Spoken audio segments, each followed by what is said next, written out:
আসসালামু আলাইকুম। সম্মানিত দর্শক, আশা করি আপনারা সবাই অবশ্যই ভালো আছেন। দেশের রাজনীতি এবং আন্তর্জাতিক কূটনীতির বর্তমান সময়ে এক চরম উত্তেজনাকর সন্ধিক্ষণে বলা চলে আমরা দাঁড়িয়ে আছি। আমরা আজ এমন একটি বিষয় নিয়ে এই পরিস্থিতিতে কথা বলবো, যা হয়তো আমাদের অনেকেরই চিন্তার জগৎকে নাড়িয়ে দেওয়ার জন্য আমি মনে করি যথেষ্ট। দর্শক, আপনারা নিশ্চয়ই গভীরভাবে ইতিমধ্যে পর্যবেক্ষণ করেছেন যে প্রধানমন্ত্রীর সাম্প্রতিক চীন সফরের পর বাংলাদেশের উপর দিয়ে কি ধরনের এক অদৃশ্য ভূ রাজনৈতিক ঝড় বয়ে যাচ্ছে। এই সফরের পর বাংলাদেশের রাজনীতিতে যে ত্রিমাত্রিক কূটনৈতিক চাপ শুরু হয়েছে, সেটি কিন্তু আমার দেশটিতে সাধারণ কোনো ঘটনা নয়, বলা চলে একটি প্রচন্ড মনস্তাত্ত্বিক চাপ। একদিকে চীনের অব্যাহত ক্রমবর্ধমান চাপ, অন্যদিকে ভারতের প্রবল থেকে প্রবলতর হতে থাকা কৌশলগত অবস্থা, এবং তার সাথে কিন্তু যুক্ত হয়েছে আমেরিকার এক ধরনের বিধ্বংসী নীরবতা। এই তিনটি পরাশক্তির ত্রিমুখী স্নায়ুযুদ্ধের কেন্দ্রবিন্দুতে কিন্তু পরিণত হয়েছে আজকের আমাদের এই বাংলাদেশ। দর্শক, কূটনীতির দাবার চালে কোনো কিছুই আসলে কখনো এমনি এমনি ঘটে না। প্রতিটি চালের পেছনে এখানে থাকে দীর্ঘমেয়াদী এবং একটি সুদূর প্রসারী লক্ষ্য। আজ আমরা সেই অদৃশ্য চালগুলো নিয়েই একটু খোলামেলা ভাবে বিশ্লেষণ করে জানার চেষ্টা করব আসলে কি ঘটছে এবং কেন ঘটছে। শুরুতেই ভারতের দিকে একটু নজর দেওয়া যাক। ভারত এই মুহূর্তে বাংলাদেশকে ঠিক কতটা গুরুত্ব দিচ্ছে, তার একটি চমৎকার এবং বলা চলে বাস্তব প্রমাণ হলো ঢাকায় তাদের বর্তমান রাষ্ট্রদূতের নিয়োগ। আপনারা যারা আন্তর্জাতিক রাজনীতি নিয়ে রীতিমতো খোঁজ খবর রাখেন, তারা অবশ্যই জানেন যে এই মুহূর্তে বাংলাদেশে ভারতের যিনি রাষ্ট্রদূত হিসাবে এসেছেন বা রয়েছেন, মিস্টার দীনেশ ত্রিবেদী, তাকে ভারত সরকার কিন্তু পূর্ণ মন্ত্রীর মর্যাদা দিয়ে এদেশে নিযুক্ত করেছে। স্বাধীন ভারতের পররাষ্ট্রনীতির ইতিহাসে প্রতিবেশী কোনো দেশে একজন রাষ্ট্রদূতকে এভাবে আসলে পূর্ণমন্ত্রীর পদমর্যাদা দিয়ে পাঠানোর নজির এর আগে কখনো ঘটেছে বলে অন্ততপক্ষে আমার জানা নেই। তবে প্রতিবেশী রাষ্ট্রের বাইরে অন্যান্য দেশে কিন্তু তারা ক্রান্তিকালীন সময়ে, যুদ্ধকালীন সময় এগুলো করেছে। এর আগে বাংলাদেশে ভারতের যত রাষ্ট্রদূত এসেছেন, তাদের উপর স্টাডি করে আমরা আসলে বুঝতে পারতাম তারা ঠিক কোন মাপের ডিপ্লোম্যাট। কিন্তু এবার হিসেবটা আসলে পুরোপুরি ভিন্ন। এবারই প্রথম একজন পূর্ণমন্ত্রীর মর্যাদা সম্পন্ন অত্যন্ত ঝানু রাজনৈতিক ব্যক্তিত্ব এবং বাংলা ভাষায় পারদর্শী একজন মানুষকে ভারত কিন্তু তাদের প্রতিনিধি করে বাংলাদেশে পাঠিয়েছে। এর সোজা মানে কি? এর সোজা মানে হলো একটি বৃহৎ এবং শক্তিশালী প্রতিবেশী রাষ্ট্র আপনার ঘরের ঠিক ভেতরে এমন একজন হেভিওয়েট এবং ক্ষমতাধর খেলোয়াড়কে ঢুকিয়ে দিয়েছে, যাকে আসলে আপনি চাইলেই কোনোভাবে এড়িয়ে যেতে বা পাশ কাটিয়ে যেতে পারবেন না। এখন এই বাস্তবতাকে অস্বীকার করে আপনি যদি কোনোভাবে নাকে তেল দিয়ে ঘুমান, সেটা সম্পূর্ণ আপনার ব্যক্তিগত বিষয়। কিন্তু মনে রাখতে হবে এই উদাসীনতা কোনো অবস্থাতেই আসলে আমাদের রাষ্ট্রের জন্য কখনো কল্যাণ বয়ে আনবে না। তবে সুপ্রিয় দর্শক, আজকে আমি ভারতের এই কৌশল নিয়ে খুব বেশি কিন্তু কথা বলবো না। আমরা আজকের আলোচনার মূল ফোকাসে রেখেছি আমেরিকাকে। দর্শক, একটু পেছনের দিকে ফিরে যাই তাহলে। যখন সরকার পরিবর্তন হলো, সরকার পরিবর্তনের পর শীর্ষ নেতৃত্ব মালয়েশিয়া হয়ে চীনে যাওয়ার ছক করছিলেন। ঠিক সেই সময়টাতে একটু ঢাকার মার্কিন দূতাবাসের দিকে নজর দিন। বাংলাদেশে নিযুক্ত মার্কিন রাষ্ট্রদূত মিস্টার ব্র্যান্ড ক্রিস্টেনসেন যখন আমাদের পররাষ্ট্রমন্ত্রীর সাথে দেখা করতে গেলেন, তখন তার হাঁটা চলা, তার বডি ল্যাঙ্গুয়েজ সবকিছুর মধ্যে কিন্তু স্পষ্টতই একটা বিরক্তি ছিল, একটা চাপা উৎকণ্ঠা এবং উদ্বেগ কাজ করছিল। এই ব্র্যান্ড ক্রিস্টেনসন কিন্তু যেন কোনো ব্যক্তি নন। আপনারা সবাই হয়তো জানেন যে এই মুহূর্তে মার্কিন প্রশাসন তাকে রীতিমতো প্রশিক্ষণ দিয়ে অনেক যত্ন করে লালন পালন করে এই বাংলাদেশে বিশেষ অ্যাসাইনমেন্ট দিয়ে পাঠিয়েছে। দর্শক, একটু হিসাব কষলেই কিন্তু বুঝতে পারবেন মার্কিন যুক্তরাষ্ট্রের স্টেট ডিপার্টমেন্ট এবং পেন্টাগনের কাছে বর্তমানে দিল্লির মার্কিন রাষ্ট্রদূতের চেয়ে ঢাকার এই রাষ্ট্রদূতের ক্ষমতা এবং গুরুত্ব কোনো অংশেই কিন্তু কোনো দিক থেকে কম নয়। দর্শক, আমরা একটা সময়ে দক্ষিণ পূর্ব এশিয়ার উপমন্ত্রী ডোনাল্ড লুর কথা অনেক শুনেছি। তিনি অত্যন্ত ক্ষমতাধর ব্যক্তিও ছিলেন। কিন্তু বর্তমান পরিস্থিতিতে ওরকম কোনো ব্যক্তির নাম বা কারো নাম সেভাবে সামনে আসছে না হয়তো। বরঞ্চ আঞ্চলিক সামরিক কৌশল এবং ভবিষ্যৎ মার্কিন কূটনীতির ক্ষেত্রে ওয়াশিংটন এখন দিল্লিকে আমার মনে হচ্ছে পাশ কাটিয়ে ঢাকাকেই অনেক বেশি গুরুত্বপূর্ণ মনে করছে। কিন্তু কেন? কারণটা এখানে খুব পরিষ্কার। দিল্লি তো আর চীনের কোনো সরাসরি প্রভাবের মধ্যে পড়ে না। সেখানে চীনের করার মতো আসলে খুব বেশি কিছু নেইও। তবে এই বাংলাদেশের মধ্যে চীনের অনেক কিছুই রয়েছে, যেটা ভারতের নেই বা ভারতের মধ্যে নেই। এবং এই বাংলাদেশের অর্থনৈতিক যে গুরুত্বপূর্ণ খাতগুলো রয়েছে, সেই অর্থনৈতিক গুরুত্বপূর্ণ খাতগুলোতে কিন্তু চীন একটি বড় অংশীদার। এবং মার্কিন যুক্তরাষ্ট্র মূলত এই বিষয়টাকেই একটি বড় টার্গেট পয়েন্ট হিসাবে বর্তমান সময়ে দেখছে। তাহলে তাদের লক্ষ্য বা উদ্দেশ্য আসলে কি? অপরদিকে ঢাকা বা ইসলামাবাদে তো চীনের একটা শক্ত অবস্থান তৈরি হয়েছে, তাই না? আর ঠিক এই কারণেই পেন্টাগন এবং মার্কিন এশিয়া ডেস্ক ঢাকার দিকে তীক্ষ্ণ নজর রাখছে। আপনারা অবশ্যই জানেন যে তারা তাদের ইন্দো প্যাসিফিক কমান্ড বিলুপ্ত করে যদি এখন বঙ্গোপসাগর বা বে অফ বেঙ্গলকে কেন্দ্র করে নতুন কোনো কমান্ড বা ফোর্স তৈরি করে, তাতে কিন্তু আশ্চর্য হওয়ার মতো কোনো কিছু থাকবে না। আর এই বিশাল কর্মযজ্ঞের প্রাণপুরুষ হিসাবেই কিন্তু মিস্টার ব্র্যান্ড ক্রিস্টেনসন এখানে এসেছেন। এবং এটাই মূলত চীনের সাথে তাদের দ্বন্দ্ব। ডোনাল্ড এবং পিটার হাস মার্কিন ডিপ স্টেটের হয়ে যে অসমাপ্ত বিপ্লব এখানে রেখে গিয়েছিলেন, সেই অসমাপ্ত কাজকে সমাপ্ত করার মিশন নিয়েই তার এই আগমন। তাদের হয়তো অনেক বড় ভরসা ছিল ডক্টর মোহাম্মদ ইউনুসের উপর, কিন্তু তিনি হয়তো তাদের সেই অর্থে কোনোভাবে তুষ্ট করতে পারেননি বা তাদের অনেককেই হতাশ করেছেন। এরপর পরিবর্তিত রাজনৈতিক পরিস্থিতিতে যখন বর্তমান সরকার বা বর্তমান প্রশাসন দায়িত্ব নিল, তখন কিন্তু আমেরিকা কোনোভাবে চুপ করে বসে থাকেনি। তারা কি করলো? তারা একের পর এক চুক্তির বাধ্যবাধকতা, মানবাধিকার ও শ্রম আইনের শর্ত সহ নানা রকম বিধিনিষেধের খড়গ কিন্তু ঝুলিয়ে দিয়েছে আমাদের মাথার উপর। আমাদের সরকারও কিন্তু কম চেষ্টা করেনি আমেরিকাকে সন্তুষ্ট করার জন্য। দর্শক, গত কয়েক মাসে সরকার কিন্তু আক্ষরিক অর্থেই কৃচ্ছ সাধক করেছে।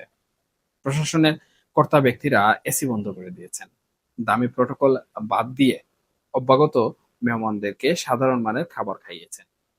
পোলাও কুরমার বদলে সাধারণ ডিম ভুনা, করলা ভাজি আর ঢেঁড়স ভাজি দিয়ে ভাত খাইয়ে তারা রাষ্ট্রের টাকা অনেক বেশি বাঁচানোর চেষ্টাও কিন্তু করেছে, যেন সেই জমানো টাকা দিয়ে আমেরিকার কাছ থেকে বিমান এবং অস্ত্র কিনে তাদের সাথে সম্পর্কটা যেভাবেই হোক মসৃণ রাখা যায়। আমেরিকার সাথে যেন কোনোভাবেই কোনো গন্ডগোল না হয়, তার জন্য যতগুলো দরজা আসলে খোলা সম্ভব সরকার কিন্তু তার সবগুলোই, আমি বলবো, খুলে দিয়েছে আমেরিকার জন্য। কিন্তু বাস্তবতা তো অনেক বেশি নির্মম, তাই না সুপ্রিয় দর্শক? অর্থমন্ত্রী নিজেই কিন্তু স্বীকার করেছেন বিগত সরকারের আমলের অন্ততপক্ষে ১,৫০০ মেগা প্রকল্প এখন অসম্পূর্ণ অবস্থায় পড়ে আছে। চাইলেই এগুলোকে মাঝপথে বাদ দেওয়া কোনোভাবেই যাচ্ছে না। আবার এই বিশাল ঋণের বোঝাও রাষ্ট্রকে কিন্তু বহন করতে হচ্ছে। এই প্রকল্পগুলো সমাপ্ত করার জন্য এখন প্রচুর কাঁচা টাকার দরকার, কিন্তু সরকারের কোষাগারে সেই টাকা আসলে নেই। আমেরিকা আপনাকে নগদ টাকা দিয়ে কখনোই সাহায্য করবে না। তারা বরঞ্চ তাদের ভূ রাজনৈতিক স্বার্থের যে হিসাব রয়েছে সেই হিসাব অনুযায়ী সুদ কষবে। এটাই তাদের পলিসি, এটাই তাদের নীতি। আর ঠিক এই চরম নিরুপায় অবস্থা থেকেই কিন্তু সরকারকে বাধ্য হয়ে বলা চলে চীনের দিকে পা বাড়াতে হয়েছে। আর এই চীনে যাওয়ার বিষয়টি কিন্তু ব্র্যান্ড ক্রিস্টেনসেন থেকে শুরু করে পেন্টাগনের কেউই সম্পূর্ণভাবে ভালোভাবে নেননি। তারা একেবারে চোখ রাঙিয়ে বাংলাদেশের দিকে কিন্তু তাকিয়ে আছে। সরকার চীনে যাওয়ার আগেই কিন্তু মার্কিন প্রশাসন তাদের এই চরম অসন্তোষের কথা আমাদের পররাষ্ট্র মন্ত্রণালয়কে বলা চলে স্পষ্ট ভাষায় জানিয়ে দিয়েছিল। এখন সবচেয়ে বড় প্রশ্নটা আসলে কি? সবচেয়ে বড় প্রশ্ন হলো, চীন সফর থেকে ফিরে আসার পর এখন আমাদের সরকার আসলে কি করবে? সুপ্রিয় দর্শক, আমরা কি পুরোপুরি চীনের দিকে ঝুঁকে যাব, নাকি আমরা, আমি প্রথমে যে ত্রিমুখী চাপের কথা বললাম, সেই ত্রিমুখী চাপকে একটা মুচকে হাসি দিয়ে কথা কম বলে এড়িয়ে যাওয়ার চেষ্টা করব?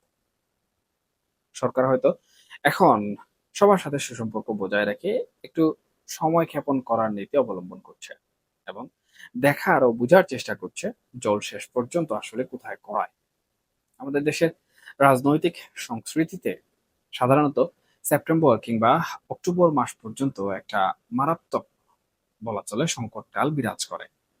এই সময়টা পার করতে পারলে নভেম্বর থেকে শুরু করে এপ্রিল পর্যন্ত সময়টা কিন্তু যে কোনো সরকারের জন্যই বেশ স্বস্তিদায়ক হয় এবং এটাই কিন্তু বাংলাদেশের রাজনীতির ইতিহাসে বহুদিন ধরে চলে আসছে বাস্তবিক প্রমাণ সহ। সরকারও হয়তো চাইছে এই ডিসেম্বর পর্যন্ত সময়টা যেন কোনো রকম বড় ধরনের ধাক্কা ছাড়া পার হয়ে যায়। দীর্ঘ সময় ক্ষমতার বাইরে থাকার পর হঠাৎ করে শাসনভার হাতে পেলে পুরো প্রশাসন যন্ত্রের সাথে নিজেদের মানিয়ে নিতে, রাষ্ট্র পরিচালনার জটিল সমীকরণগুলো ধীরে ধীরে বুঝতে একটা নির্দিষ্ট সময় প্রয়োজন হয়, তাই না? এটা অত্যন্ত স্বাভাবিক একটি বিষয়। এটা রাতারাতি হওয়ার কোনো বিষয় নয়। ধরুন, আপনার পরিবারের কেউ দীর্ঘ বছর প্রবাসে থাকার পর হঠাৎ দেশে ফিরল। এসে কি সে পরদিন থেকে সংসারের সব জটিল যে হিসাব নিকাশ গুলো রয়েছে সেই হিসাব নিকাশ নিখুঁতভাবে সামলাতে পারবে? নিশ্চয়ই নয়। একটা বোঝাপড়া তৈরি হতে কমপক্ষে 2 থেকে 3 দিন বা 7 দিন সময় কিন্তু লাগবে। কিন্তু বিপত্তিটা হলো অন্য জায়গায়। বর্তমান সরকারের জন্য প্রশাসনের প্রতিটি স্তরে নিজেদের নিরঙ্কুশ কর্তৃত্ব প্রতিষ্ঠা করাটা এখন বেশ কঠিন। কারণ সরকারের বিভিন্ন পর্যায়ে আমলাতন্ত্রে এখনো এমন অনেকেই বসে আছেন যারা ভিন্ন মতাদর্শের, যাদের অনেকের সাথে ভারতের কিংবা আমেরিকার সরাসরি এক ধরনের যোগসুযোগ রয়েছে। নতুন যারা দায়িত্ব পেয়েছেন তাদের অনেকেই নবীন এবং তারা অনেকটাই শীর্ষ নেতৃত্বের মুখাপেক্ষী। শীর্ষ নেতৃত্বকে সঠিক সময়ে সঠিক বুদ্ধি বা নির্ভুল পরামর্শ দেওয়ার মতো দূরদর্শী মানুষের অভাব কিন্তু প্রকট। প্রশাসনে অনেকেই আছেন যারা শুধু হুজুর যাহা বলিবেন তাহাই সত্য নীতিতে বিশ্বাসী। এটা আপনাকে আমাকে মানতেই হবে। এমন স্থাবক পরিবেশিতে অবস্থায় থেকে রাষ্ট্র পরিচালনা করাটা সত্যি কিন্তু, আমি মনে করি, সরকারের জন্য বর্তমান সময়ে এক বিশাল চ্যালেঞ্জ। এবং এই চ্যালেঞ্জ আসলে সরকারকে কতদূর নিয়ে যাবে এবং সরকার এই চ্যালেঞ্জ কতটুকু মোকাবেলা করতে পারবে, এটা কিন্তু সব থেকে বড় প্রশ্ন হয়ে আমাদের সামনে এসে বর্তমান সময়ে দাঁড়িয়েছে।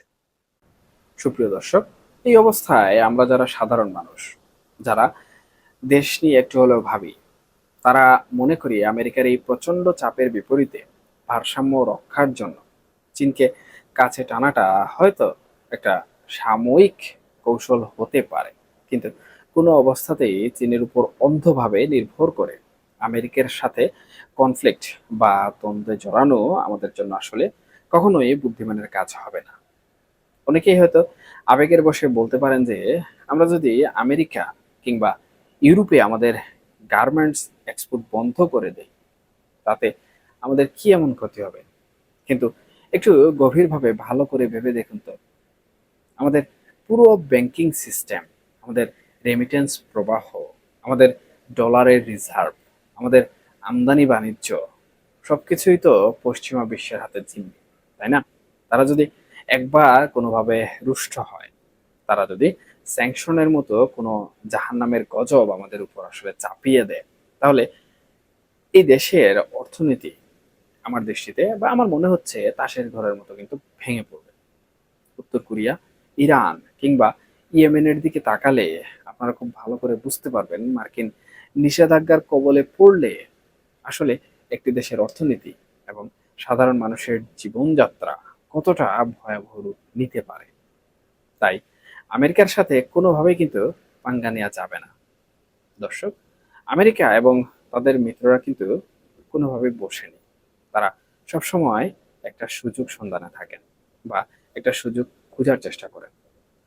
আপনারা যদি ইতিহাস ঘাটেন তাহলে দেখবেন পেন্টাগন আসলে কিভাবে নিজেদের স্বার্থ হাসিল করার জন্য আফগানিস্তানে নিজেদের লুক দিয়ে যুদ্ধ বাঁধিয়েছে। টুইন টাওয়ার হামলার পেছনের অনেক অজানা ইতিহাস আজ কিন্তু মানুষের মুখে মুখে ঘুরে।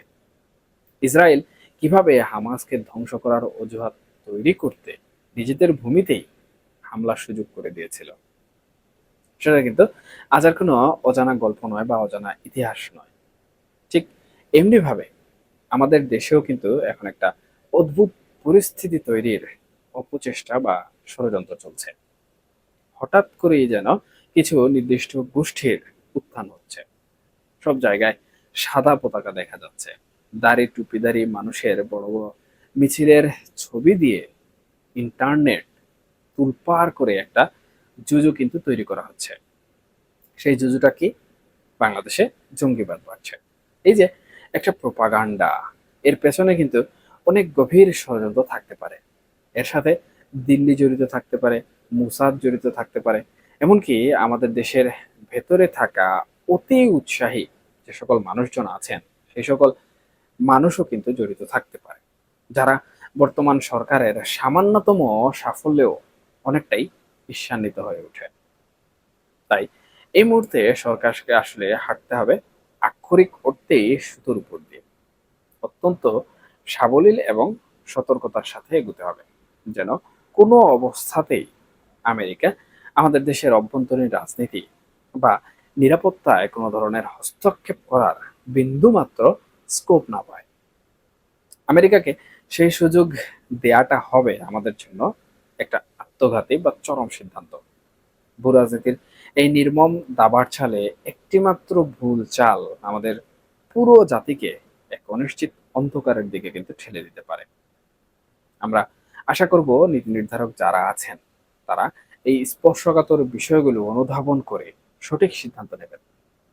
এখনকার মতো এ পর্যন্তই। সবাই ভালো থাকবেন, সুস্থ থাকবেন এবং অবশ্যই অবশ্যই নিরাপদে থাকবেন।